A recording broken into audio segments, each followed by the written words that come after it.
佛經有句名詞叫做天龍八部，究竟天龍八部係點解嘅呢？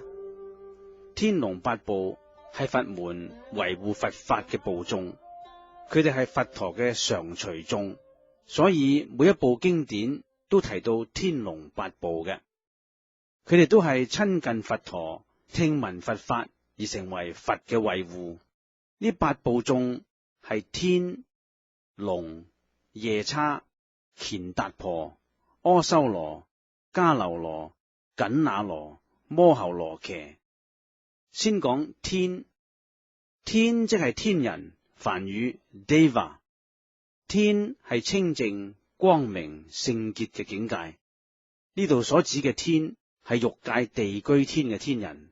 喺一般人嘅想象之中，天係非常崇高嘅境界，認為人死後生到天國係最理想嘅地方。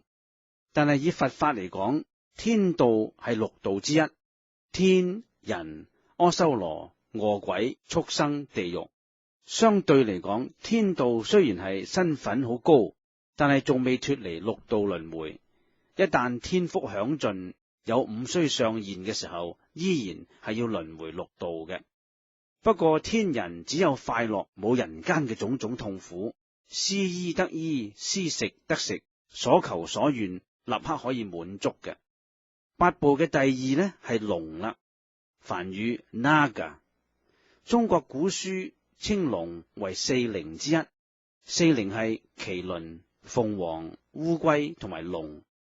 龍係非常靈異嘅，善於變化，能夠變大變小，甚至變有變無，種類好多。有守護天宮嘅天龍，守護龍宮興風作浪嘅海龍，守護寶藏嘅藏龍，騰雲自雨嘅雨龍。法華經講有八大龍王嘅。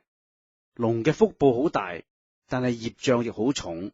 修行人由於嗔心重、脾氣大，會墮落為龍嘅。天龍八部嘅第三係夜叉，梵語係 Yaksa， 意思係行動迅速嘅鬼，分為地行夜叉、空行夜叉同埋天行夜叉三類嘅。